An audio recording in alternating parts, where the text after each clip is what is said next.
Thank you, Mr. Chairman, and I'd also like to thank our witnesses for being here today. Secretary Fernandez, you said in your opening remarks the People's Republic of China was a competitor. With all due respect, they're an adversary. President Xi has said that he wants to be the global dominating power by 2049. That means displacing us. We should take him seriously. They are an adversary. And I want to talk specifically about Taiwan. They have a very consequential presidential election coming up January 13th of next year. And the PRC knows this and is looking to influence Taiwanese politics. And it's done, one of the ways they're doing it is through that economic coercion that you were talking about. And so they've launched an investigation into trade barriers on 2,000 Taiwanese products. And that investigation was supposed to end October 12th, and now they've said it could go on until January 12th, obviously a day before the Taiwanese go to the polls. Now, I know that the administration has been working on a trade initiative, which is a good step. I was also proud to support the Taiwan trade agreement there. But Taiwan is still dependent on about, I think, 25% of its exports go to the People's Republic of China, about 20% of its imports coming from that. What is the Biden administration doing to counter what China is doing to influence these presidential elections, to be involved in these politics? And also, what is the administration doing with regard to preventing this economic coercion? Thank you for your question. This is this issue is a little bit personal to me. I actually, when I was Assistant Secretary, I was the highest-ranked State Department official to visit Taiwan in the first term of the Obama administration. Taiwan is a constant reminder to the PRC that you don't have to trade personal freedom for economic growth. It punches above its weight. It's our 9th largest trading partner in our agricultural space. It's the 6th largest market for the U.S. 90% of advanced semiconductors come from Taiwan. What we have been doing at the State Department is, first of all, I lead our dialogue with Taiwan, and there we meet at least once a year. We talk economic coercion, we talk supply chains, we talk energy, we talk trade. And we have also launched a science and technology dialogue. We are helping Taiwan weather these kinds of threats.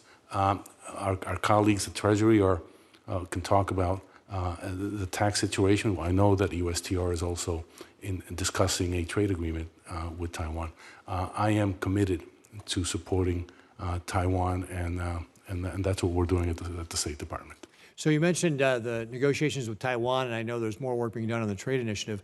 Has lowering tariffs on Taiwanese products been a part of those conversations? Sir, I'm not privy to the details of that, but I know that is one of the issues that Taiwan was planning to raise. But I do not know. Yeah, I mean, obviously that would be one of the things we could do to kind of lessen the economic coercion, the economic leverage that the People's Republic of China has on Taiwan. That's correct. I mean, they are, as I said, 90% of our advanced chips right now come from Taiwan. They are also very interested in the IRA, the possibilities that are there, and they're taking advantage of it. So I think everything's on the table just to support this kind of an effort. Great. Let me switch gears on you just a minute. You mentioned Lithuania, and again, I think that's a great example of how the U.S. can counter the PRC's economic coercion. I was in Lithuania not too long ago, and we were speaking with the foreign minister, Landsbergis, and he had mentioned that one of the things that the People's Republic of China was doing was not only targeting Lithuania, but, for example, I think he mentioned German car companies that were using Lithuanian parts. What's your analysis of this kind of secondary coercion on German companies and how effective it's been, and what kind of things can we do as the United States to counter it?